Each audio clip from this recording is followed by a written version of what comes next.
इस कार्यक्रम के पुण्यार्चक हैं श्री नरेश सुखबीर सिंह जी जैन, विसर, धर्मपत्नी किरण नरेश जैन, पुत्र व पुत्रवधू मानव नरेश जैन, अनुराधा मानव जैन, पुत्र मोहित नरेश जैन, पौत्र Vihaan Manav Jain, Aahan Manav Jain, Sabarmati Ahmedabad 5, Visar detergents private limited Ahmedabad, Dhodh Sikar प्रवासी इम्फाल बैंगलोर कलकत्ता निवासी, पिताजी स्वर्गीय श्री मिश्री लाल जी काला एवं माता श्री स्वर्गीय फूल देवी जैन की पुण्य स्मृति में कोरोना वैश्विक महामारी के शीघ्र निवारणार्थ पुण्यार्चक महेश कुमार काला एवं धर्मपत्नी श्रीमती मंजू देवी जैन, पुत्र अंकित, पुत्रवधू कृतिका, पौत्र आरव एवं अद्विक आदि काला आचार्य श्री जी के चरणों में नमन करते हुए पुत्री एवं दामाद श्रीमती मिकिता अंकित जी गंगवाल की 10वीं सालगिरह के उपलक्ष्य में कुमारी वान्या अर्थव Gangwal Ranchi, firm variety traders complex Imphal Calcutta Bengaluru, Shrimati Suman Jain, Shri Mahendra Kumar Jain Kala, सब परिवार कोची केरल, स्वर्गीय श्री नागराज सगरी की पुण्य स्मृति में 32 शेषाद्री रोड आनंदा राव सर्कल बेंगलुरु, श्रीमती शोभा नागराज सगरी बेंगलुरु, पुत्री सौभाग्यवती रेखा मोहन कुमार वड़कोद्रे, दामाद श्री मोहन कुमार वड़कोद्रे, पुत्री सौभाग्यवती प्रतिभा सदन, दामाद श्री सदन कुमार बेंगलुरु, पुत्री सौभाग्यवती सची देवी रवि कड़बी, दामाद रवि कड़बी बेंगलुरु, श्रीमती सरोज, श्री सुनील, आशिका, प्रतीक जैन, अंकित एवं Khushboo Pataudi, firm Saroj roofing private limited Cochin, Shri Chhavi Kumar Sethi, Shrimati Kavita Devi Sethi, Sheel Chand Chhavi Kumar Sethi, firm Amar roller flour mill, Dimapur, Nagaland.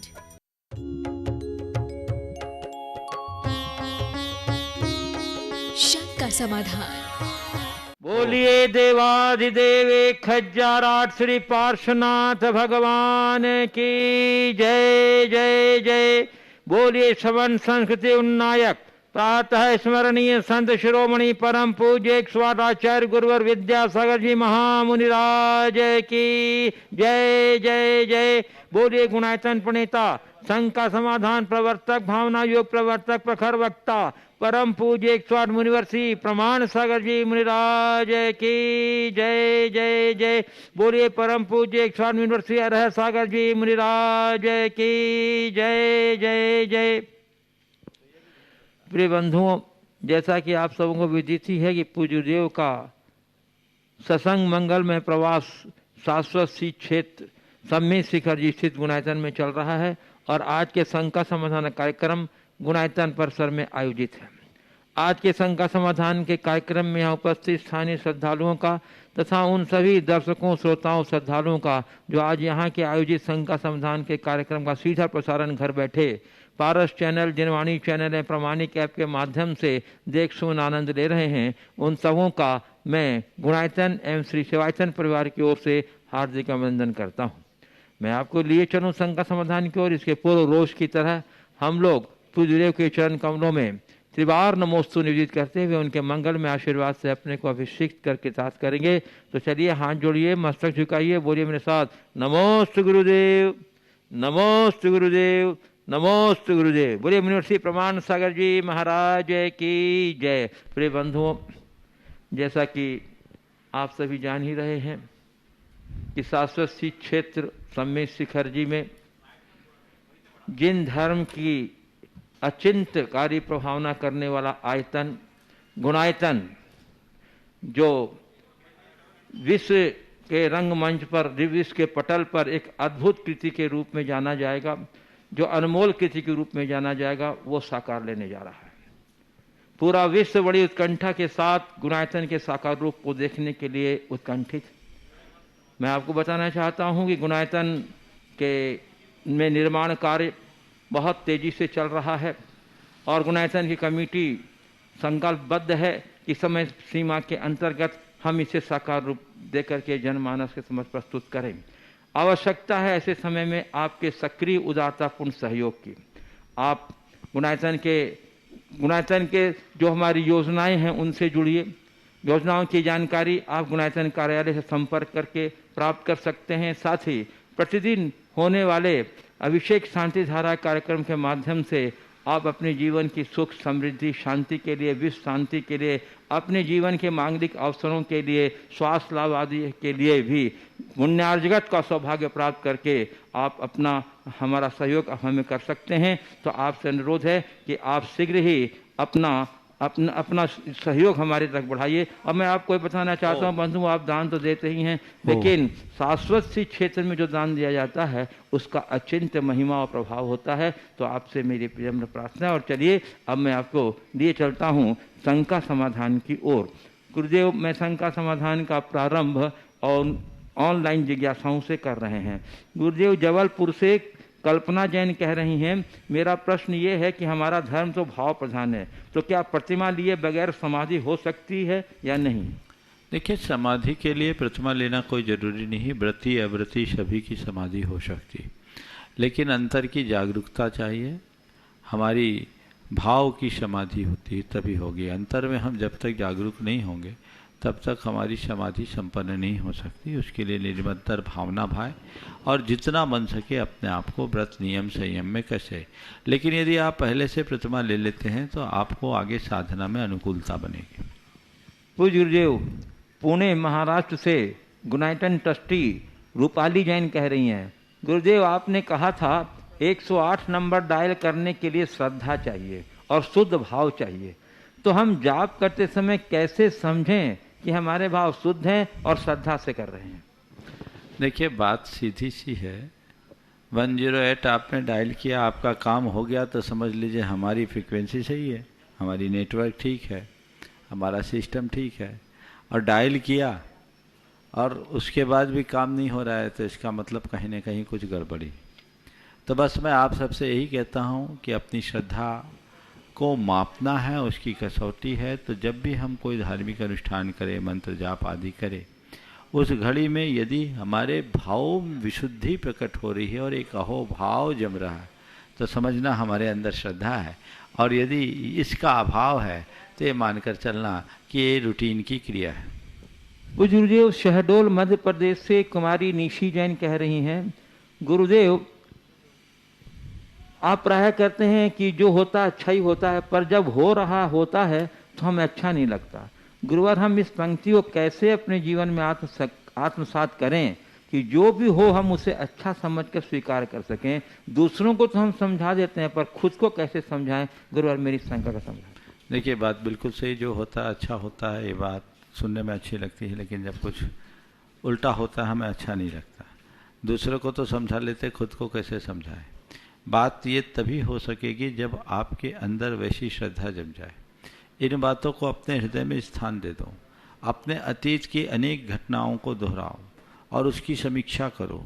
आप पाएंगे कि ये सब चीज़ें बिल्कुल सही है, मैंने व्यर्थ में संकल्प विकल्प किया। और यदि ऐसा आप करते हैं तो आपके अंदर स्थिरता आ सकती है और वही स्थिरता आपके जीवन को गति देगी। पूज्य गुरुदेव, गुवाहाटी आसाम से निर्देशिका जैन कह रही हैं, गुरुदेव जब हमारे घर के किसी पारिवारिक सदस्य का वियोग होता है तब 12 दिन का शोक रखते हैं। इस समय हमें साथ धार्मिक पुस्तकों में हाथ लगाना भी मना किया है।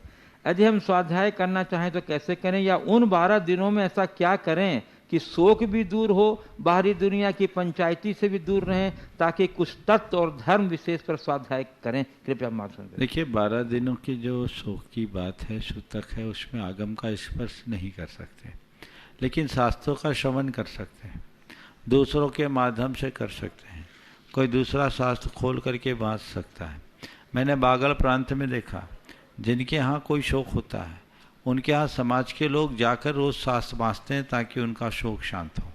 तो इस तरीके से काम किया जा सकता है और उसको उस अनुरूप ढाला जा सकता है। वैसा प्रयास हमको करना चाहिए। आज तो विभिन्न माध्यम है अपने स्वाध्याय के, और उस स्वाध्याय को आप डिजिटल माध्यम से भी कर सकते हैं, करा सकते हैं, किसी व्यक्ति से वैसा संपर्क करके भी कर सकते हैं।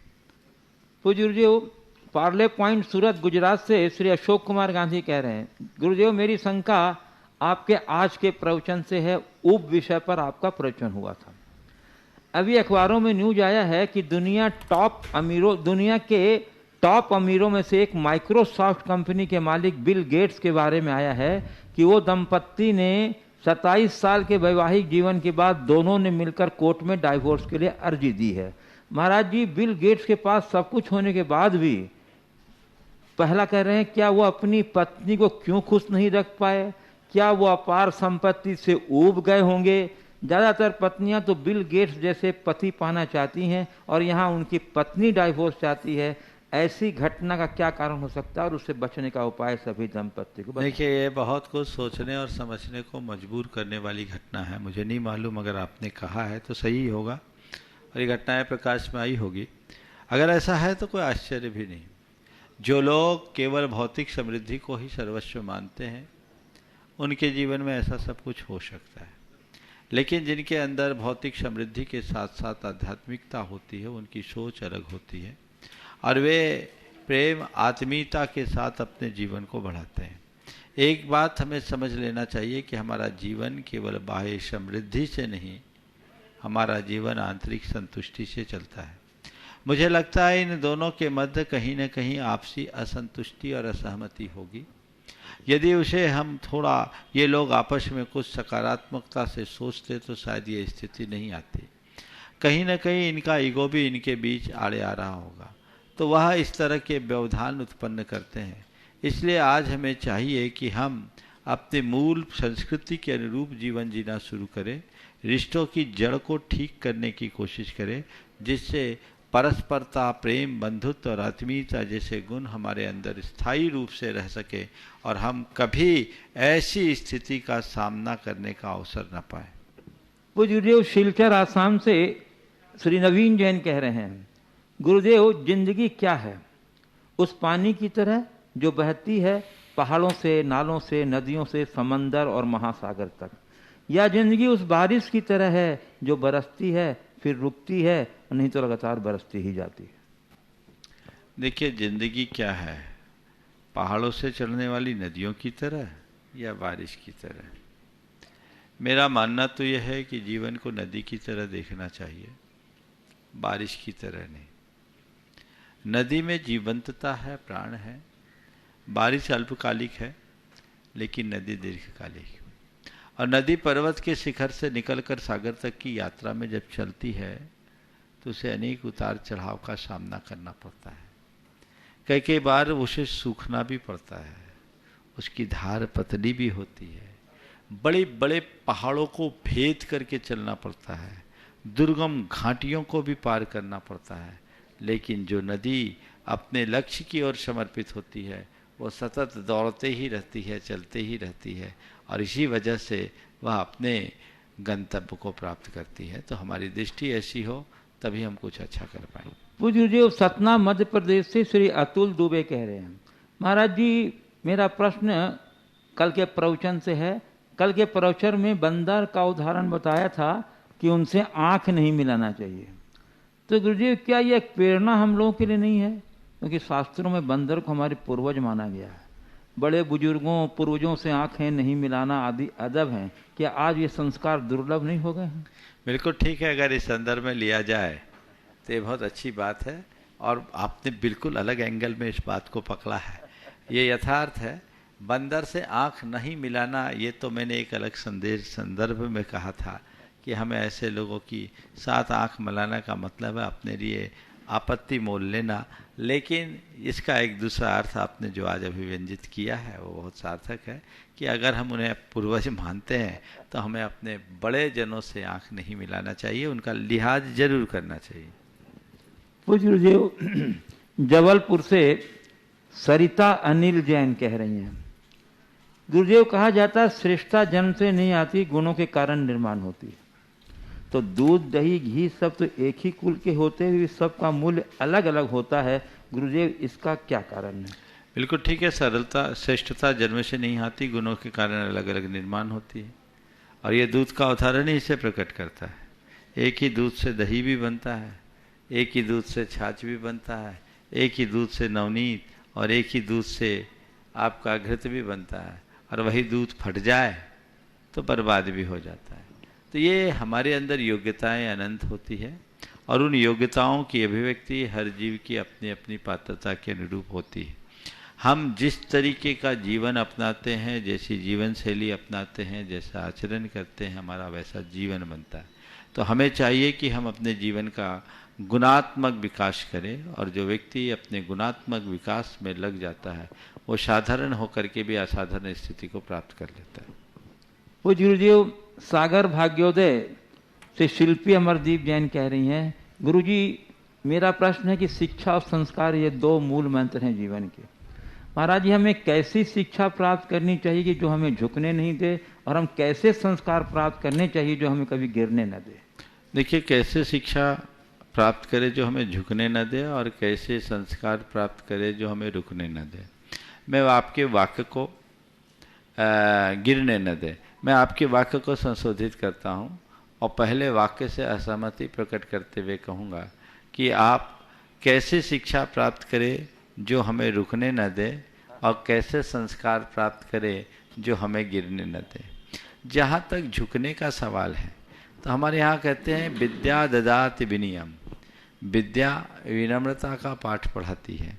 मैं उस शिक्षा को शिक्षा ही नहीं मानता जो व्यक्ति को अहंकारी बना दे। झुकने न दे यानी ये अभिमान की बात है, रुकने न दे ये यथार्थ बात है। तो हम आगे बढ़ें, रुकने न दे, आगे बढ़ कर के चले, तो ये हमारे जीवन के लिए विशेष होगा और वो हम कुछ नई उपलब्धियों को प्राप्त कर सकेंगे। तो हम सतत आगे बढ़ें, वह शिक्षा जो हमें अंदर से कर्मठ बनाए, वह शिक्षा जो हमें सक्षम बनाए, वह शिक्षा जो हमें कला और गुणों से परिपूर्ण करे, वह शिक्षा जो हमें व्यवहार कुशलता का पाठ पढ़ाए, वह शिक्षा हमारे जीवन के लिए एक बड़ी उपलब्धि बनती है और हमें ऐसी शिक्षा को आत्मसात करने का प्रयास करना चाहिए। और जहाँ तक संस्कार का सवाल है, हम अपने जीवन के मूलभूत संस्कारों की सीमा में अपने आप को बांधे रहें तो हम कभी गिर नहीं सकते। संस्कारों को हमें अपने जीवन का मूल आदर्श बना करके चलना चाहिए और उन्हें किसी भी स्थिति में विनष्ट होने से रोकना चाहिए। जब तक हम अपने संस्कारों के प्रति प्रतिबद्ध नहीं होंगे, हम अपने जीवन को आगे नहीं बढ़ा सकते। संस्कारों के संदर्भ में एक बात जरूर मैं आप सबसे कहूँगा कि संस्कार का मतलब क्या है? जो हमारे आचार व्यवहार को ठीक करे, जो हमारे हृदय को संवेदनशील बनाए, जिससे हमारे अंदर पापों से भीड़ता आए, जिससे हम अपने कुल के गौरव को अपना सकें और जिससे हमारी सांस्कृतिक निष्ठा सुरक्षित रह सके, हम अपने जीवन को पवित्रता के पथ पर आगे बढ़ा सके। वे ही संस्कार हमारे जीवन की उन्नति के आधार हैं। जिस मनुष्य के जीवन में ऐसे संस्कार भरे रहते हैं, वो निश्चित अपने जीवन को एक नई ऊंचाई देने में समर्थ होता है। गुरुदेव राजनांदगांव छत्तीसगढ़ से कुमारी श्रुति जैन कह रही हैं, गुरुदेव मैं डोंगरगढ़ प्रतिभा स्थली की छात्रा हूँ। महाराज जी, आचार्य श्री की पूजा की जो जयमाला है वो दिन भर मेरे मुंह और दिमाग में खाते पीते कभी भी आ जाती है, तो महाराज जी इसमें कोई दोष है क्या? कोई दोष नहीं, ये तो अच्छी बात है। गुरुओं का गुणगान जितना करो उतना अच्छा है। पूज्य गुरुदेव औरंगाबाद महाराष्ट्र से जयश्री जयचंद पाटनी कह रहे हैं, महाराज जी अपने साथ दिन भर पूजन अर्चन जप तप करने वाले परंतु आचरण में बिल्कुल भी सरलता न हो, घर में हो बड़े पर अपने कर्तव्य का बिल्कुल भी एहसास न हो, अधिकार पर पूरा ध्यान हो, ऐसे व्यक्ति के साथ संबंधों की डोर मजबूत कैसे करें? तन मन धन अर्पण करने के उपरांत भी उन्हें अपनी सरलता बिल्कुल समझ में नहीं आती, ऐसा दिखावा करते हैं कि ऐसे परिजन के साथ कैसे सामंजस्य बिठाएं? देखिए, कई लोगों के साथ ऐसा होता है। मैं तो ये कहता हूँ जो व्यक्ति धार्मिक होते हैं उन्हें बेहद संवेदनशील होना चाहिए और उनके व्यवहार में उतना ही प्रेम भाव भी प्रकट होना चाहिए, तभी हम कुछ अच्छा कर सकेंगे। लेकिन जैसा आपने कहा कि खूब पूजा पाठ करते हैं लेकिन अपने घर के सदस्यों के साथ अच्छा व्यवहार नहीं करते, ये उचित नहीं है। बार बार समझाने के बाद भी यदि वो ऐसा नहीं कर पाते तो इस बात को लेकर हमें ज़्यादा क्षुब्ध होने की ज़रूरत नहीं है। हमें उन्हें उस रूप में स्वीकार लेना चाहिए क्योंकि वो हमारे घर के सदस्य हैं। हम सामने वाले को न बदल पाएँ तो खुद का दृष्टिकोण बदल ले, उस व्यक्ति को देखने का नज़रिया बदल ले, ये सोच लें कि ये इस व्यक्ति की प्रवृत्ति है, ये इस व्यक्ति की आदत है, इस व्यक्ति को इसमें ही अच्छा लगता है, हम अपनी वैकल्पिक व्यवस्था बना लें। क्योंकि हम रोज़ रोज़ टोका टाकी करेंगे तो व्यर्थ की कला होगी। जीवन के निर्वाह के लिए बहुत सारे समझौते करने पड़ते हैं और कुछ त्याग भी करना पड़ता है। ऐसी स्थिति में सामने वाला न बदल सके तो हम खुद को बदलने के लिए तैयार कर लें। पूज्य सतना मध्य प्रदेश से सिद्ध दीपेंद्र जैन कह रहे हैं, महाराज श्री संगति का जीवन पर बहुत प्रभाव पड़ता है। लेकिन कीचड़ या कमल पर असर क्यों नहीं पड़ता? और शिव जी के गले में अनादि सांप लिपटा है, फिर भी जहर क्यों उगलता? संगति का असर पड़ता है, लेकिन कीचड़ में रहने पर भी कमल क्यों खिलता है? और शंकर जी के गले में अनादि से पड़ा हुआ सांप जहर क्यों उगलता है? देखिए, ये बात बिल्कुल यथार्थ है कि संगति का फल मिलता है, लेकिन इसे दूसरे तरीके से देखिए। आपने जो पहला उदाहरण दिया कि कीचड़ और कमल साथ रहते हैं, कीचड़ में भी कमल अलग खिलता है, तो ये ध्यान रखो, उस कमल को जन्म देने वाला ही कीचड़ है। कीचड़ में कमल खिला है, ये बात ध्यान रखो। संगति को बहुत गहराई से समझने की जरूरत है। कोई गलत दिखे इसका मतलब वो गलत नहीं है, किसी का रंग रूप अच्छा नहीं है इसका मतलब वो गलत नहीं है। ऊपर से रंग रूप से भद्दा दिखने वाला भी गुणों की अपेक्षा बहुत अच्छा हो सकता है। कीचड़ देखने में भद्दा लगता है, लेकिन उस कीचड़ में ऐसा गुण है जो कमल को खिला सकता है। तो कमल जो खिला है वो कीचड़ से जन्म लेकर के खिला है, कीचड़ ने जन्म दिया है, तो वो उसकी संगति का ही फल है। बिना कीचड़ के कमल नहीं खिलता। तो कमल में जो गुण है वो कीचड़ की ही कृपा है, कीचड़ ने ही जन्मा है, कीचड़ के ही कारण हुआ है। इसलिए यहां संगति की बात मुझे ठीक नहीं दिखती। शंकर जी के गले में पड़े सांप की जो बात कही है कि वो उसके बाद भी जहर उगलता रहता है। कुछ प्राणी ऐसे होते हैं जो निकट रह करके भी अपना स्वभाव नहीं बदलते।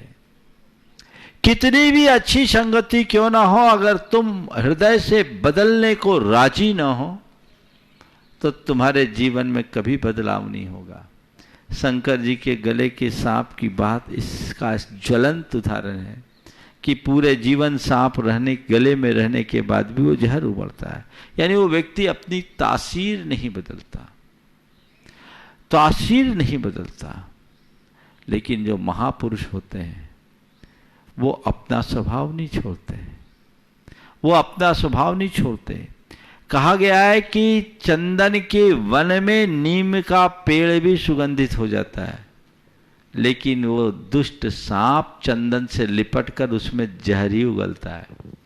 ये उसकी दुष्टता का फल है। इसलिए संगति के असर को भी समझिए, लेकिन ये गांठ में बांध लीजिए कि हमारी संगति तभी सार्थक होगी जब हम खुद को बदलने के लिए तैयार करेंगे, हमारी स्थिति कहीं सांप की तरह ना हो। पूज्य गुरुदेव, रीठी कटनी से कुमारी मयूरी जैन कह रही हैं, गुरुदेव जब भी किसी साधु संत का देवलोक गमन होता है तो लोग फोटो आदि बहुत जल्दी शेयर करते हैं, स्टेटस अपडेट करते हैं। ऐसा करना कहाँ तक सही है? क्योंकि लोग ऐसे पोस्ट जल्दी वायरल करते हैं, और इस कोरोना काल में किसी साधु संत के देवलोक गमन होने के बाद उनकी फोटो आदि हर जगह शेयर करना है, कहते हैं कहाँ तक सही है? देखिए, इस विषय में हमारे गुरुदेव ने एक बार एक संदेश दिया था और कहा था मुनि आदि के तस्वीरों को मोबाइल के माध्यम से एक दूसरी जगह पोस्ट नहीं करना चाहिए, क्योंकि जब आप डिलीट करते हो तो पाप के भागी होते हो। लोगों के मन में जुड़ाव है, श्रद्धा है, भावना है, और अच्छी घटनाओं को लोगों तक पहुंचाना। और आज के समय में तो इस तरह की घटनाएं अच्छी घटना नहीं है। ये लोग एक दूसरे को श्रद्धावश, भावनावश एक दूसरे को जागरूक करने की दृष्टि से भी एक दूसरे के बीच पहुंचाते हैं। पर मेरी राय में तस्वीरों को शेयर कम करना चाहिए, नहीं करना चाहिए, उससे बचना चाहिए, और जो चीज़ें हैं उसे एक संदेश के रूप में भेजना ज़्यादा उपयोगी। पूज्य देव, गोपालगंज सागर मध्य प्रदेश से राजेश जैन आरआई कह रहे हैं, गुरुवर चारित्रिक दृष्टिकोण में किसी चिंतक के शब्द हैं, जीवन में मात्रा नहीं गुणवत्ता, व्यक्ति अपने चारित्र से जाना जाता है। तो यदि गुरुवर मात्रा के साथ साथ गुणवत्ता भी हो तो हम समाज में किस सामाजिक हैसियत से प्रतिस्थापित होंगे? देखिए, मात्रा में भीड़ है और गुणवत्ता में शक्ति। कितनी भी भीड़ हो, भीड़ तो भीड़ होती है, उसका प्रभाव अल्पकालिक होता है, लेकिन जहाँ गुणवत्ता है उसकी शक्ति है, वो शक्ति दीर्घकालिक होती है। यथार्थ अगर किसी व्यक्ति के चरित्र का आकलन किया जाए तो उसके गुणवत्ता से ही किया जा सकता है, क्योंकि चरित्र का मूल आधार वही है। आज केवल भीड़ को ही हम सबका आधार मान रहे, ये हमारी भूल है, इससे हमें बचना चाहिए। पूज्यदेव डंगरपुर से राजस्थान से पूर्वी जैन कह रही हैं, मेरा प्रश्न ये कि अगर किसी के घर में किसी कारणवश सूतक लग गया है तो क्या वह मंदिर जो कुएं से पानी नहीं ला सकता? घर में सूतक लग गया है तो मंदिर जी के कुएं से पानी नहीं ला सकता, मेरी राय है, क्योंकि उस मंदिर के पानी से भगवान का अभिषेक होता है, पूजन आदि में भी काम आता है। तो ऐसे व्यक्ति को मंदिर से कोई भी एक व्यक्ति पानी निकाल करके दे दे और वो पानी ले आए, ऐसा कर लेना चाहिए। पूज्यदेव हजारीबाग झारखंड से श्री रंजन सेठी टीपू कह रहे हैं, गुरुदेव मेरे परिवार की ओर से सविनय नमोस्तु। आज के परिवेश में चाहते हुए भी लोगों की मदद और सहयोग नहीं कर पा रहा हूँ, मन व्यथित है, ऐसा क्या करूं जिससे मन में संतुष्टि मिले और जरूरतमंद लोगों के काम आ सकूं? देखिए, वर्तमान स्थिति बेहद भयानक है, लोग चाह करके भी एक दूसरे की सेवा नहीं कर पा रहे। पर मैं आपसे कहता हूँ, सेवा दो तरह की है, एक प्रत्यक्ष और दूसरी परोक्ष। हम अगर प्रत्यक्ष सेवा करने में आज असमर्थ हैं तो भावनात्मक रूप से जुड़कर एक दूसरे को प्रेरित करके हम उनको परोक्ष रूप से तो सेवा उनकी कर ही सकते हैं। आज आपके पास सारे साधन हैं, संचार के माध्यम हैं, इन संचार माध्यमों से लोगों को मोटिवेट करें। जो व्यक्ति पीड़ित है उनके परिवार के लोगों को संबल दें। फ़ोन पर के माध्यम से भी आप कहीं कहीं किसी के लिए भी लग सकते हैं। अभी एक युवक का संदेश आया कि पिछले एक सप्ताह से सब काम छोड़कर मैं लोगों की सेवा कर रहा हूँ। पूछवाया कि भैया लोगों की सेवा कैसे? बोले घर से बाहर निकले बिना मैं अपने फ़ोन से ही जिसको जहाँ जो जैसी आवश्यकता है वो उपलब्ध कराने की कोशिश करता हूँ और लगभग लोगों को उपलब्ध हो भी जाती है। तो ये सेवा करने के पीछे व्यक्ति की भावना महत्वपूर्ण होती है। यदि आपकी भावना प्रबल हो तो आप कहीं बैठ कर के भी किसी की भी सेवा कर सकते हैं, और यदि आपकी भावना क्षीण हो तो सेवा केवल शब्दों में होगी, यथार्थ में नहीं। पूज्य गुरुदेव दीमापुर नागालैंड से गुणायतन ट्रस्टी श्री प्रदीप जैन झाजरी नमोस्तु पूर्वक कह रहे हैं, गुरुदेव आजकल बहुत ही कठिन समय चल रहा है। कोरोना काल का इस समय समाज के लोग घर से बाहर नहीं निकल रहे हैं। ऐसे में जहाँ भी हमारे मुनि महाराज जी और माता जी संग विराजमान हैं, उनकी आहार व्यवस्था कैसे हो, और विशेषकर जिस संग में भैया जी या दीदी नहीं हो, कृपया इसका उपाय बताएं। देखिए, काल बड़ा चुनौतीपूर्ण है। श्रावकों को अपनी सुरक्षा रखते हुए साधु संतों की चर्या परिचर्या में सहभागिता देनी चाहिए। हर संघ की आहार आदि की व्यवस्था कराना समाज की जिम्मेदारी है। जहाँ भी जो साधु संघ है वहाँ की समाजों को की ये जिम्मेदारी है कि जैसे वो अपने घर परिवार की व्यवस्था कर रहा है, उनकी चिंता कर रहा है, वैसे ही वहाँ विराजमान साधु संतों की व्यवस्था करे, उनकी चिंता करे। इसके लिए कुछ लोगों को चिन्हित करके सुरक्षित तरीके से एक स्थान पर रख करके उनकी व्यवस्था की जा सकती है। लगभग देश में बहुत जगह ऐसा हो रहा है, और साधुओं को भी उस समय चाहिए कि और दिनों की अपेक्षा थोड़ी सी शिथिलता रखे, सरलता रखे, स्वीकार लें कि अब कई जगह साधुओं की भी ऐसी जिद हो जाती कि मैं घर घर आहार लूँगा, मैं विधि लेकर के जाऊँगा, तो ये अभी समय के अनुकूल नहीं है। उनको अपनी सुरक्षा रखते हुए श्रावकों की सुरक्षा रखना चाहिए और दोनों के मध्य तालमेल बना करके चलना चाहिए। और जिनकी कहीं कोई व्यवस्था नहीं हो पा रही है, वहाँ आज भी हमारे समाज में बहुत से ऐसे साधर्मी भाई हैं जिन्हें साधन सुलभ कराने पे वे साधु संतों की सेवा के लिए अपना योगदान दे सकते हैं। उन्हें चिन्हित करके बुलाना चाहिए और उन्हें सुरक्षित तरीके से सुरक्षा के सारे मानकों का पालन करते हुए उन साधु संतों की व्यवस्था में लगा देना चाहिए, ताकि जब तक ऐसा काल है वे उनके माध्यम से सेवा कर सकें। आप प्रत्यक्ष नहीं जा पा रहे हैं तो भी परोक्ष रूप से रास्ता जरूर दिखा सकते हैं। पूज्य गुरुदेव गुणायतन ट्रस्टी श्री मुकेश जैन मेट्रो दिल्ली नमोस्तु पूर्वक कह रहे हैं, गुरुदेव क्या कोई हॉस्पिटल बेड पर रहते हुए चौकी पर शास्त्री जी के साथ आपकी स्वाध्याय कक्षा अटेंड कर सकता है, क्योंकि इसमें अधिक आनंद आएगा और हमें विभीषिका से लड़ने का सामर्थ्य मिलेगा। देखिए, हॉस्पिटल में रहकर शास्त्र की बातें सुनना, प्रवचन सुनना, इसमें कोई बुराई नहीं, पर हॉस्पिटल में शुद्धि नहीं होती, इसलिए वहाँ शास्त्र नहीं ले जाना चाहिए। आप श्रवण कीजिए पर वहाँ शास्त्र नहीं रखिए। बल्कि मैं ये कहूँगा कि जो भी हॉस्पिटल में है धार्मिक बातें ही करे और धार्मिक चर्चाओं में ही आनंद ले तो ज़्यादा अच्छा रहेगा, जिससे आपको एक अच्छा मोटिवेशन मिलेगा। पूज्य गुरुदेव सम्मेद शिखर जी से देवेंद्र कुमार जैन कुड़ीला कह रहे हैं, हे गुरुदेव, स्वतत्व और आत्माराधना एवं पर तत्व को पंच परमेष्ठी आदि की आराधना कहा है। इससे स्पष्ट होता है कि मुनिराज स्वतत्व में लीन रहते हैं, लेकिन जब भक्ति पूजा विधान आदि कराने में योगीराज तन्मय हो जाएं तो क्या उन्हें अपने गुणधर्म उद्देश्य से च्युत माना जाएगा? समाधान करें। फिर तो आप ये पूछो, पूजा आराधना कराने में मुनिराज तन्मय हो जाए तो निज गुणों से च्युत हो जाएंगे, तो प्रवचन करते समय वो निज में है कि पर में? अरे भाई, ये बात सही है कि श्रावकों की क्रियाएं अलग है, साधुओं की क्रियाएं अलग है, लेकिन सराग भूमिका में साधुओं की प्रवृत्ति में भी बहुत सारी चीज़ें ऐसी होती है, स्वाध्याय करना, प्रवचन करना, उपदेश देना, मार्गदर्शन देना, ये निश्चित रूप से पर के साथ संबंध को प्रकट करता है। आपने ये सवाल किया है, मैं उत्तर दे रहा हूँ, तो पर को उत्तर दे रहा हूँ, निज को नहीं। तो इसका मतलब ये नहीं कि मैं अपने गुणों से स्खलित हूँ। मेरे अंदर की भूमिका मेरे साथ होनी चाहिए, मैं अपने संयम की मर्यादा से न नीचे न गिरूं और मेरा रत्नत्व मेरे साथ सुरक्षित रहे, ये मेरी जवाबदारी है। सराग भूमिका में हम आपकी बात तो जाने दीजिए, गणधर भगवंतों को भी पर के लिए उपदेश देते हुए देखा गया, और वो देते हैं घंटों, 6 घड़ी तक लगातार।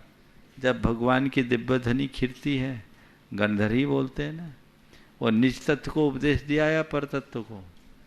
आचार्य कुंद ने समय सार लिखा तो भव्य जीव बोहन, भव्य जन बोहन अट्ठम, भव्य जीवों को बोधने के लिए सबके कल्याण की भावना से उन्होंने उसे लिखा।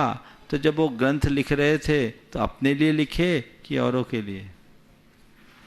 पर तत्व आता है, अभी पर से संपर्क टूटा नहीं है। लेकिन हाँ, मुनि महाराज की अपनी कुछ मर्यादाएं, इसलिए उन्हें ज़्यादा क्रियाकांडों में नहीं उलझना चाहिए।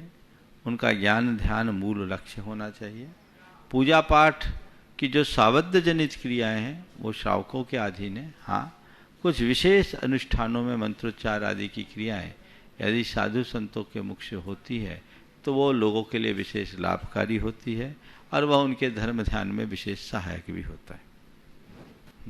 पूज्य गुरुदेव, एक प्रश्न भोपाल से Shri Anup Jain IRS joint commissioner का आया है। मैं गुरुदेव इसके बारे में बताना चाहता हूं कि ये मूलतः ग्राम लोहारी सागर से हैं और ये अपने साथियों के साथ ग्राम पूजन दल बना करके उसके माध्यम से ग्राम मंदिर से जुड़े हुए हैं ताकि गांवों के मंदिर की उपेक्षा न हो। गुरुदेव, इनकी जिज्ञासा है कि आप इस महामारी में लोग हिम्मत हार रहे हैं, मनोबल गिरा रहे हैं और अपने मन से हार जाते हैं।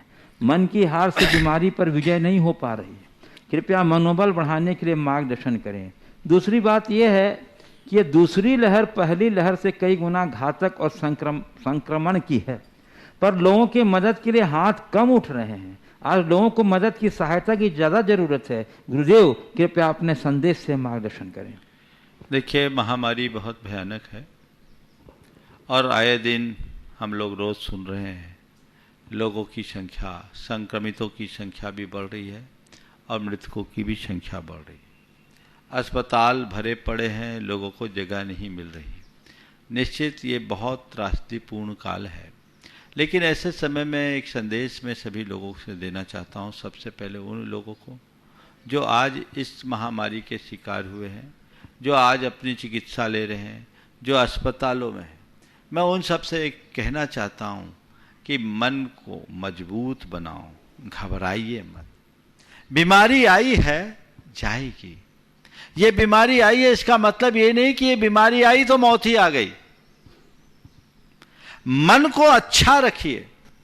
यदि आपका मन मजबूत होगा तो आप इस बीमारी को चुटकियों में हरा सकते हैं। ऐसे भी विशेषज्ञ बताते हैं कि ज्यादातर लोग तो ठीक हो जाते, 85% लोगों को तो पता ही नहीं लगता बीमारी आई और चले गई।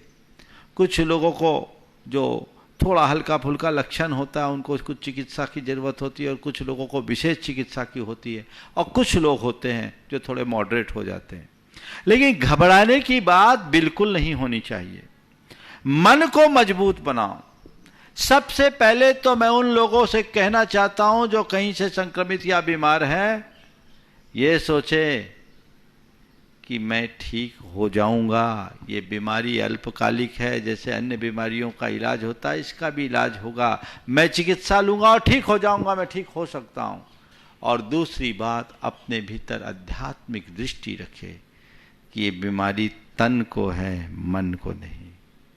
बीमारी तन को है, मन को नहीं। तन की बीमारी के 100 इलाज है, मन की बीमारी का कोई इलाज नहीं। इसलिए मैं सभी से कहना चाहता हूं, इस तन की बीमारी को मन पर हावी मत होने दें।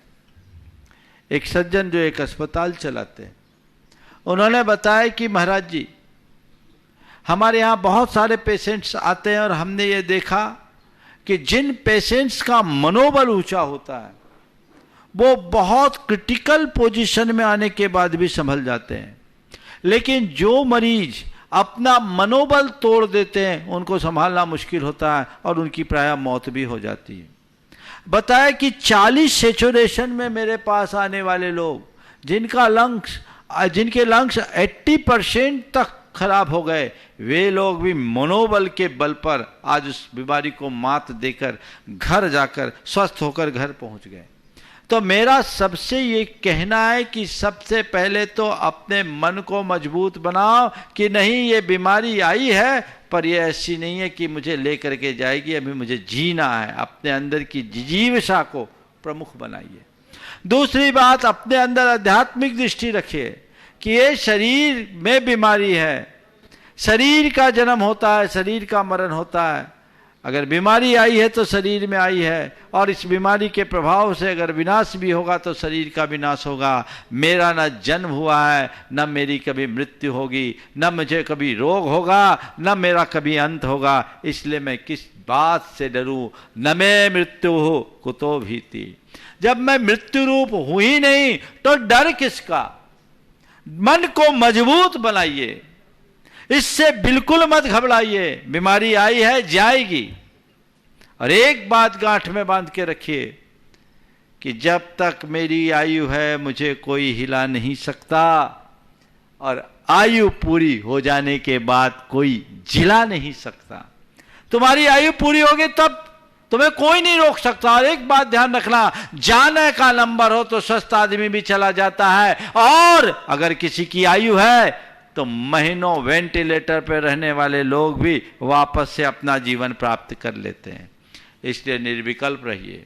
हमारे यहाँ तो एक कहा जाता है, राजा राणा छत्रपति हाथ इनके असवार, मरना सबको एक दिन अपनी अपनी बार। तो एक दिन तो सबको मरना है, लेकिन जब मेरी बारी आएगी तब मरेंगे। अभी मेरी बारी थोड़ी है, तैयारी है, आएगी तो स्वागत है, लेकिन घबराना नहीं। मृत्यु का स्वागत उमंग और उल्लास के साथ करना, भय और उद्वेग के साथ नहीं।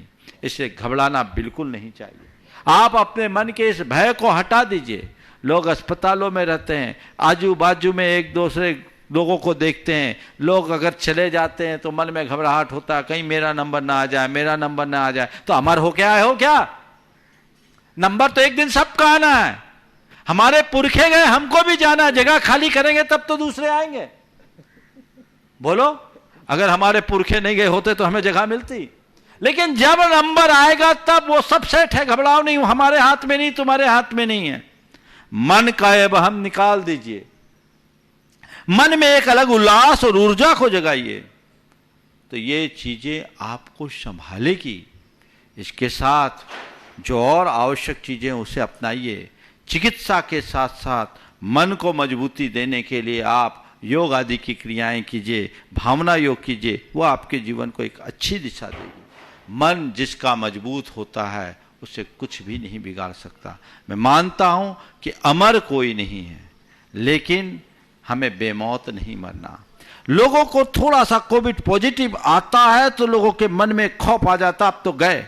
और पेशेंट के साथ साथ उनके जो परिजन है वो भी अधीर हो जाते हैं, वो भी बहुत घबरा जाते हैं और इसी घबराहट में मामला बिगड़ जाता है। पेशेंट्स को भी थोड़ा पेशेंट के साथ उनके परिजन को भी थोड़ा धैर्य रखना चाहिए। ठीक है, बीमारी आई है, चले जाएगी। आप हिसाब लगा लीजिए, हमारे यहाँ इतने सारे लोग संक्रमित हो रहे हैं पर ज़्यादातर तो लोग ठीक होकर के ही जा रहे हैं। मृत्यु की दर तो लगभग 1.5% ही है ना।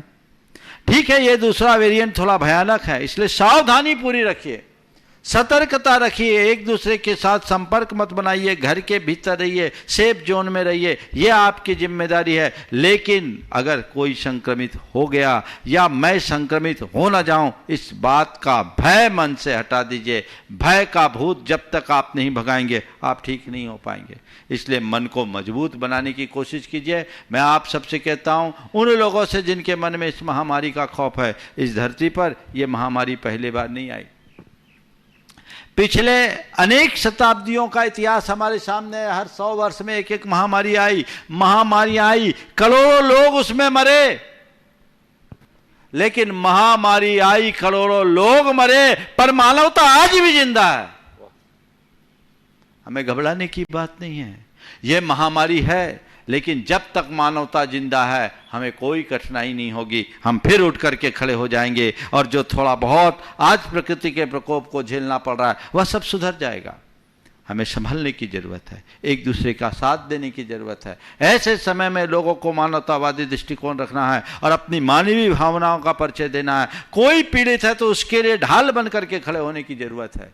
और जैन समाज के लोगों के लिए मैं विशेष कहूँगा, हमारी संस्कृति तो दान धर्म की संस्कृति रही है। हमारे पुरखों ने जब भी कभी कोई ऐसी विपत्ति आई है, जी खोल करके दान धर्म किया है और लोगों की रक्षा में आगे आया है। हमें उसी परंपरा को आगे बढ़ाना है और इस त्रासदी को एक वैश्विक आपदा मानकर जिसको जो संभव है अपना सहयोग देने के लिए हाथ आगे बढ़ाना चाहिए और एक अच्छा उदाहरण प्रस्तुत करना चाहिए। क्योंकि आज के समय में इस मानवता पर आए संकट को दूर करना हर किसी का कर्तव्य है। जो इस कर्तव्य के प्रति दिल होंगे वो ठीक हो जाएंगे और उनके साथ कुछ भी नहीं होगा। इसलिए हमें एक कोशिश करनी है, हम स्वस्थ रहें, औरों को भी स्वस्थ रखने की कोशिश करें। बार बार जो अस्वस्थता का अनुभव होता है वे एक वाक्य दोहराएं, स्वस्थ हो हम, स्वस्थ हो हम, स्वस्थ हो हम। मैं स्वस्थ हूँ, मैं स्वस्थ हूँ, मैं स्वस्थ हूँ और मैं आत्मा हूँ, शुद्ध आत्मा हूँ। शुद्ध हो हम, शुद्ध हो हम, शुद्ध हो हम की धुन अपने अंदर रखे। यह आपके मन को मजबूती देगा और आप इस बीमारी को हराकर बाहर लौट सकेंगे। जिन लोगों का मनोबल ऊंचा हुआ है वे बाहर आए हैं, उम्र दराज लोग भी उसे हरा कर आए हैं। लेकिन जिनने सोचा अब तो मैं बचूंगा नहीं, अब तो मैं बचूंगा नहीं, अब तो मैं बचूंगा नहीं, जो अपने जीवन से हार गए वे घर लौट के नहीं आ पा रहे हैं। इसलिए सभी अपने मन को मजबूत करें और अंतिम सांस तक संघर्ष करें।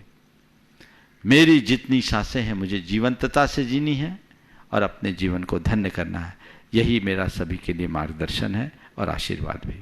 और एक अंतिम ऑनलाइन प्रश्न पूछ रहा हूँ गुरुदेव, भोपाल से अनंत जैन। इसके बाद तैयार रहेंगी श्रीमती लता जैन, गंगावाल, गया, बिहार।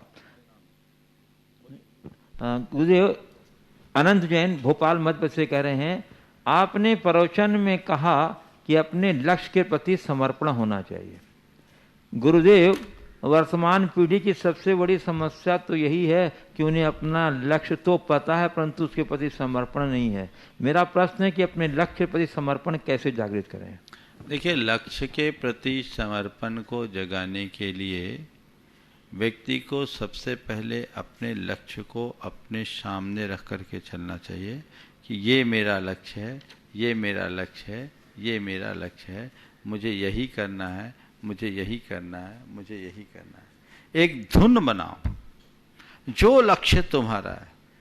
जैसे एक व्यक्ति का लक्ष्य है कि उसे पढ़ाई करना है, एक विद्यार्थी का लक्ष्य, एक उदाहरण दे रहा हूँ, क्योंकि सब व्यक्ति के लक्ष्य अलग अलग होते हैं।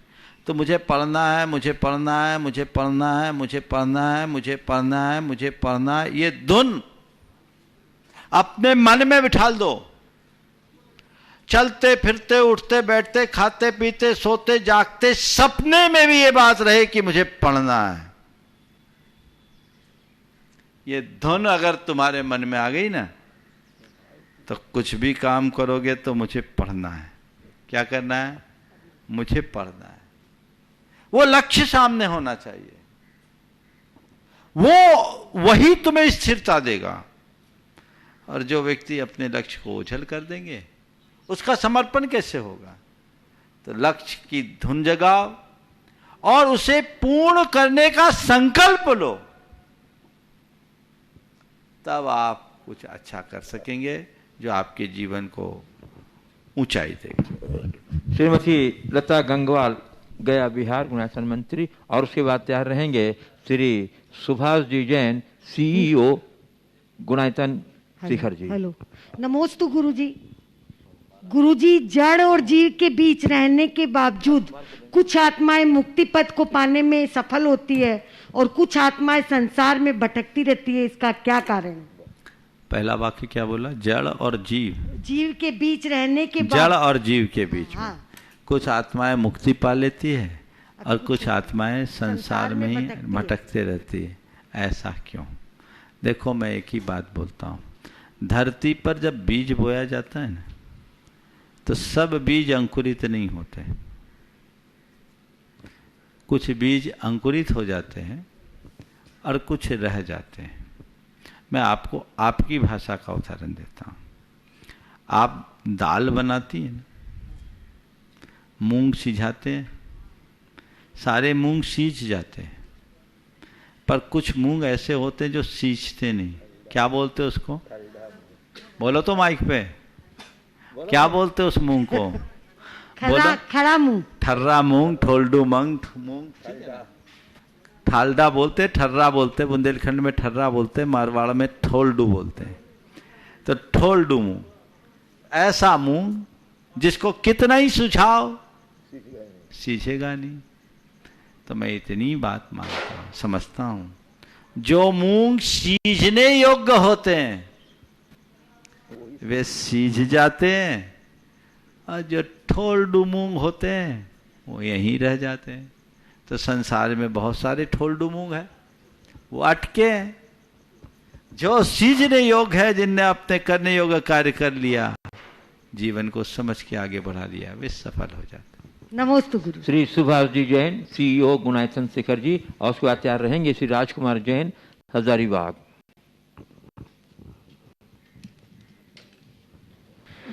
परम श्रद्धेय मुनिद्वय के चरणों में शत नमन। गुरुदेव तीर्थंकर भगवंतों के 5 कल्याणक होते हैं, और इसमें जो मोक्ष कल्याणक है उसकी सबसे ज्यादा महत्ता है, और जो सिद्ध क्षेत्र है उसकी जन्मभूमि के तुलना में सिद्ध क्षेत्र की महत्ता ज्यादा गाई जाती है हमारे शास्त्रों में, हमारे जीवन में। लेकिन अगर लौकिक दृष्टिकोण से देखें, जितने लौकिक महापुरुष हैं उनके जन्मदिन को ज्यादा अहमियत दी जाती है। जैसे महात्मा गांधी का 2 अक्टूबर, 30 जनवरी को उतना लोग याद नहीं करते। तो इसमें गुरुदेव इतना सिद्ध क्षेत्र में मोक्ष में इतना ज्यादा इंपॉर्टेंस क्यों बाकी दूसरे जन्म कल्याण के मुकाबले? बहुत अच्छा सवाल आपने किया, हर एक अलग नजरिए से सवाल उठाया। तीर्थंकरों के 5 कल्याणक होते हैं और उनमें जन्म कल्याणक महत्वपूर्ण है। निर्वाण कल्याणक तो सभी महत्वपूर्ण है, लेकिन आपने कहा कि उनके जन्म भूमियों को हम उतना महत्व न देकर हम निर्वाण भूमि को इतना महत्व क्यों देते हैं और शाश्वत सिद्ध क्षेत्र में इतना महत्व क्यों देते हैं? ये बात बहुत अच्छे से समझनी होगी कि निर्वाण भूमि को हम महत्व क्यों देते हैं। ये जैन धर्म के मूल को प्रकट करता है। जैन धर्म में कहा कि तुम हमेशा अपने ध्येय को देखो, किसी और को नहीं। किसको देखो? ध्येय को। हमारा ध्येय क्या है? निर्वाण है। तो हम उसे ही टारगेट करते हैं, इसलिए सिद्ध भूमि को महत्व देते हैं, सिद्ध क्षेत्र को महत्व देते हैं, मोक्ष कल्याणक को महत्व देते हैं। जन्म कल्याणक भी महत्वपूर्ण है, पांचों कल्याणक महत्वपूर्ण है, और सारे तीर्थ और सारे कल्याणक भूमियां हमारे लिए महत्वपूर्ण है। लेकिन सबसे महत्वपूर्ण निर्वाण भूमि है, और निर्वाण भूमि में भी शाश्वत क्षेत्र श्री सम्मेत शिखर जी है। उस बात को ध्यान रखें, जो हमारे ध्येय का द्योतक है, जो हमें हमारे ध्येय को बताता है, तो हमारी दृष्टि उसकी तरफ होनी चाहिए। श्री राजकुमार जी जैन काला हजारीबाग, और उसके बाद तैयार रहेंगी श्रीमती नीलम पहाड़िया कोलकाता। गुरुदेव के चरणों में सत बंधन नमोस्तु। गुरुदेव, क्रोध मन का एक विकार है। आदमी जब क्रोधित होता है तो कई तरह के कर्म बंद कर लेता है, लेकिन कर्म बंद करने के साथ वो पश्चाताप करता है, तो क्या कर्म बंद समाप्त हो जाते हैं, खत्म हो जाते हैं? आग लगा लो, फिर पानी डाल दो, आग तो बुझ जाएगी, पर जो विनाश है वो तो नहीं बुझेगा ना। आग लगाने के बाद पानी डालना अच्छा काम है, लेकिन प्रशंसनीय नहीं। अच्छा काम तो, सबसे अच्छा काम तो ये है कि आग लगने ही मत दो, तो पानी डालने की नौबत ही ना हो। पहले तो गुस्सा कर लो और फिर बाद में पछताओ, अरे व्यर्थ कर लिया। आज तक एक भी व्यक्ति इस दुनिया में नहीं मिला होगा जो ये कहे कि गुस्सा करने के बाद उसे पश्चाताप नहीं हुआ। क्रोध का अंत पश्चाताप में ही होता है। कहते हैं कि क्रोध की शुरुआत अविवेक से होती है और उसका अंत पश्चाताप से, क्योंकि क्रोधी की आंखें, मुंह खुलता आंखें बंद होती। जब क्रोध में होते हैं ना, मुंह खुल जाता है और आंखें बंद हो जाती, यानी विवेक समाप्त हो जाता है। तो क्रोध की शुरुआत अविवेक से होती है और अंत पश्चाताप से। आपके अंदर क्रोध आया और क्रोध में आपने कोई दुर्व्यवहार किया, दुष्कार्य किया, बाद में पश्चाताप हो रहा है, तो वो अच्छी बात है। हृदय से पश्चाताप हुआ तो उस क्रोध से उत्पन्न पाप को कुछ अंशों में आप नष्ट कर सकते हैं। लेकिन आग लगने के बाद पानी भी डालो ना, तो आग अपने पहले लपट में जो निपटाती है वो तो सब तहस नहस कर ही डालती है। बहुत कुछ खो जाता है, समझ गए? जिस धरती को जला दिया जाए वहां अंकुर भी कठिनाई से फूटता है। इसलिए कोशिश करो ये आग लगने ही ना पाए। हां, लेकिन आग लग गई ना तो उसे बढ़ने मत दो, तत्काल पानी डालो। कोशिश करो तुम्हारी आग चिंगारी बन के रह जाए। अगर आग चिंगारी भी है तो थोड़ा चलो, चिंगारी नहीं लौ बन जाए, लौ नहीं लपट हो जाए, वहीं रोक लो, पर उसे ज्वाला मत बनने दो। चिंगारी से लौ, लौ से लपट और लपट से ज्वाला, ये सब उत्तरोत्तर उसके भयानक रूप हैं। जहां हो वहीं उसके प्रारंभिक क्षण में ही रोक दोगे तो सुरक्षित होगे, और उसको भूल जाओगे तो तुम्हारे जीवन के लिए एक भयानक विभीषिका भी बन सकती है। इस तरफ ध्यान दो। नमोस्तु गुरुदेव। श्रीमती नीलम पहाड़िया कोलकाता पश्चिम बंगाल। नमोस्तु महाराज श्री। मेरी परिवार का आपके चरणों में बारंबार नमोस्तु। महाराज श्री, ईर्ष्या और स्पर्धा में क्या अंतर है, उसका क्या फल है दोनों का? ईर्ष्या और स्पर्धा में बड़ा अंतर है। किसी के आगे बढ़ने से मन में जलन कुढ़न होना, उसकी प्रगति को न देख पाना ईर्ष्या है। और किसी को आगे बढ़ता देखकर खुद को आगे बढ़ाने का भाव रखना स्पर्धा है। स्पर्धा में खुद को आगे बढ़ाने का भाव होता है और ईर्ष्यालु सामने वाले को पीछे खींचने की कोशिश करता है। मैं आगे बढ़ूं एक अच्छी प्रेरणा है, पर मैं उसको पछाड़ दूं ये नकारात्मक भाव है जो ईर्ष्या है। हमें हमेशा आगे बढ़ने का मनोभाव रखना चाहिए। खुद को बढ़ाने के लिए निरंतर चलते रहिए। खुद को बढ़ाने की जो कोशिश करेगा वो जीवन में ऊंचाइयां प्राप्त करेगा। लेकिन यदि हम किसी दूसरे को पछाड़ने में अपनी शक्ति लगाएंगे तो कहीं के नहीं रहेंगे। इसलिए हमेशा हमेशा खुद को आगे बढ़ाए। मैं कहता हूँ अपनी लाइन को लंबी करो। मछली में प्रतिस्पर्धा है, केकड़े में ईर्ष्या। एक केकड़ा दूसरे केकड़े की टांग खींचता है और एक मछली दूसरी मछली को क्रॉस करके निकल जाती है। मछली जैसा गुण बनाए, केकड़े जैसा नहीं। नमोस्तु महाराज। मैं आमंत्रित रहा हूँ बाल ब्रह्मचारी अनिता दीदी को। नमस्ते महर्षि। कल का प्रश्न बाकी था कि जातिवाद कब से है, अनादिकाल से है या कब से चालू हुआ। दूसरा एक कि जिंदगी में एक बहुत पहले सारी हो चीजें- जान दो, आपका नंबर जितने में आए एक ही हो पाएगा। कोई बात नहीं महाराज। जातिवाद नमस्ते। कब से है? देखिए, हम जब शास्त्रों की बात करते तो हमारे शास्त्रों में भोग भूमि से कर्म भूमि आई। कर्म भूमि के काल में इक्ष्वाकु वंश की स्थापना हुई, वंशानुगत व्यवस्था चली और हमारी समाज की व्यवस्था वर्ण व्यवस्था से चली। वर्ण व्यवस्था में ब्राह्मण, क्षत्रिय, वैश्य और शूद्र, ये 4 वर्ण। भगवान ऋषभदेव के काल में ब्राह्मण वर्ण नहीं था, क्षत्रिय, वैश्य और शूद्र था। भरत चक्रवर्ती ने इनमें से ब्राह्मणों को छांट करके व्रतियों को छांट करके ब्राह्मण वर्ण की स्थापना की। इस प्रकार वर्ण व्यवस्था थी और विवाह आदि का संपूर्ण कार्य वर्णों के अनुरूप हुआ, जिसका आदि पुराण में वर्णन है। और एक दूसरे के साथ वर्ण लाभ की व्यवस्था एक विहित मार्ग के तहत की गई। धीरे धीरे धीरे धीरे चलते चलते चलते आगे चलकर ये वर्ण की व्यवस्थाएं छिन्न हो गई और कुलों के आधार पर धीरे धीरे जातियां बनने लगी। ये जातियों का इतिहास अगर हम पलट करके देखते हैं तो लगभग 2200-2300 साल पुरानी जातियां तो दिखती है। और थोड़े जाएं तो भगवान महावीर के लिच्छवी कुल की ओर बात करें तो वहाँ चले जाते हैं। और कुल और जाति जहाँ एकार्थक है तो पार्श्वनाथ भगवान, मुनि सुब्रतनाथ भगवान आदि की भी कुलों की चर्चा होती है। तो ये चलती आई है, पर हमारी परंपरा जाति की न हो करके हमारी परंपरा हमेशा वर्ण से जुड़ी हुई है और हमें जातिवादी मानसिकता कभी नहीं रखना चाहिए। जाति का मद है जो हमारे जीवन को नीचा गिराता है, इसलिए जाति बनी है जो हमारी एक पहचान का प्रतीक है, पर मन को जातीयता के भाव से मुक्त होना चाहिए। जातिवादी मानसिकता अपने अंदर हावी नहीं होने देना चाहिए, तभी हम अपना समाज का, धर्म का, संस्कृति का समुचित विकास कर पाएंगे। यहीं पर विराम। बोलिए परम पूज्य आचार्य गुरुवर श्री विद्यासागर जी महाराज।